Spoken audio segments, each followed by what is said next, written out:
Hey, gagawa ko ngayon ng experiment.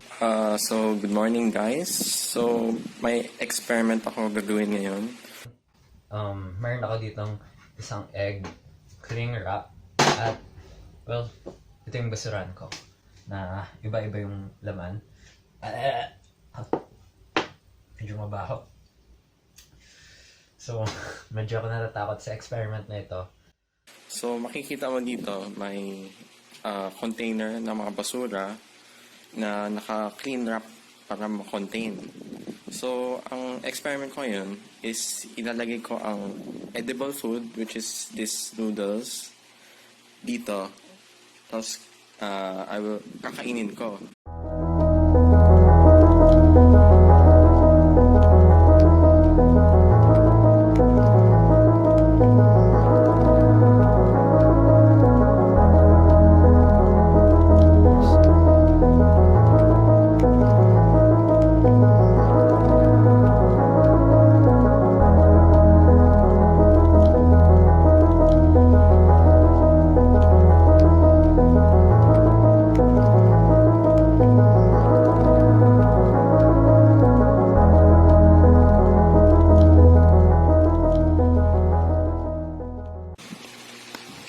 Grabe, nawawalan ako gana.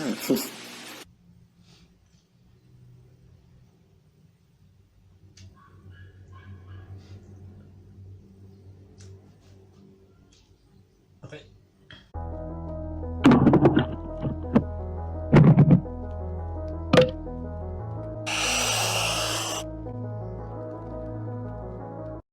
So why did we conduct this weird experiment?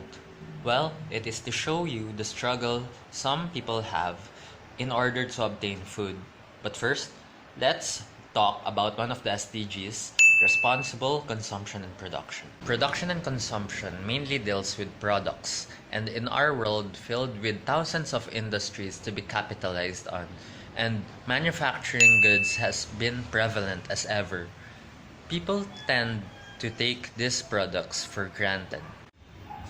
Whether natural or artificial, are created every day to accommodate the never-ending demand of the wants and needs of humans, from the production of plastics, cardboard, glass, and other tangible needs.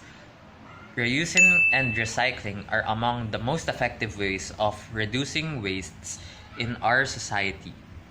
It is hard to force people to make less or buy less, but we, men who do, encourages you, the viewer, to waste less, especially in food.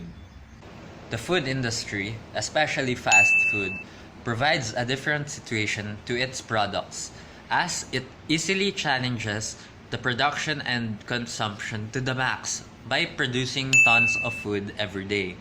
Unlike plastics, cardboard, and other things, food is susceptible to being expandable and perishable, as it often goes to disposal after it goes unappealing to the consumer. It is as if it is a burning book because it has a limited lifespan to be appealing to the consumer. Okay, so before discussing the issue of perishables in the Philippines, let us first define what perishable goods are. Okay, so perishable goods, in simpler terms, are the things that decay over time. A common example of this would be the foodstuff we consume daily. The decay of these said perishables can be accelerated depending on the tropical and surrounding conditions these goods are subjected to. Stuff like humidity and moisture encourage mold and other organisms to form on the surface of these perishables. Warm temperatures, not boiling hot, would speed up the chemical reactions present in a perishable, therefore causing the spoiling process to accelerate. Other perishables could also cause decay, as spoiling or already spoiled perishables become bacteria carriers that contaminate its surrounding area. So if perishables are within its vicinity, it prompts them to also decay faster. Examples of perishable goods include dairy products such as yogurt and cheese, meat, seafood, fruits, and vegetables. If these perishable goods are not regulated after a period of time, they'll inevitably spoil, and other than the consequence of foul odor, would allow bacteria to hide unnoticed in new perishables, causing food poisoning to the unlucky people who consume it. The overstocking of perishable goods, practiced by some fast food chains, contributes to the food waste problem present in our society. Food establishments replace old stocks of products with fresher ones to improve the quality of the food they serve to consumers. Consequently, these older stocks will spoil and turn into food waste. Therefore, the mismanagement of perishable goods will eventually lead to the spread of harmful diseases. Fast food consumers are incentivized in buying bulk, where they can buy more for a lower price. The problem here is that sometimes they can't finish all of the food that they order, and this leads to food waste. This is where Pagpag comes into play, where the less fortunate scavenge for food from the trash.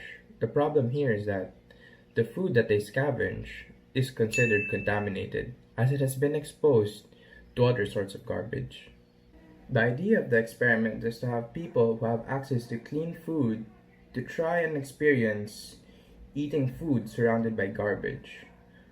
Doing so, they will realize that there is a problem that has to be addressed. Fast food chains produce food in a continuous process to avoid keeping customers waiting in line. However, a disadvantage of this is the leftovers produced at the end of the day. It is prohibited to distribute this to its employees or to recook it for the following day. Therefore, these leftovers are combined with trash and are considered food waste at the end of the day. This is most commonly known as pagpag. Low-income families often anticipate when the management disposes the pagpag. From this, they search the leftovers for food that can still be eaten. They reheat these leftovers and share it with their families. Because of the substantial amounts of waste that are produced, these families will now settle for pagpag as their daily source of food. With them relying on these food, they are imposing a greater risk on the health of their children and theirs as well. Due to the circumstances given to these individuals, they have no choice but to settle for pagpag.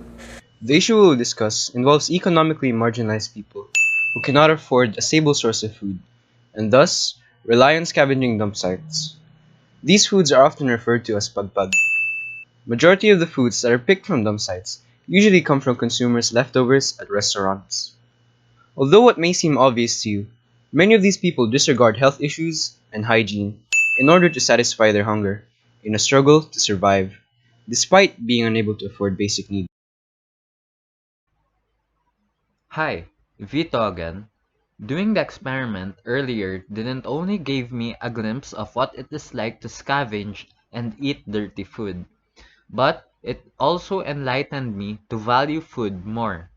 But humans already know the value of food, though tons of food are still wasted every day.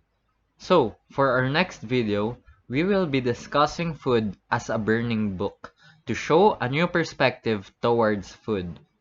Also, we'll be sharing some tips in order to make the most of our food, especially in times like the current quarantine the world is facing. As always, stay safe.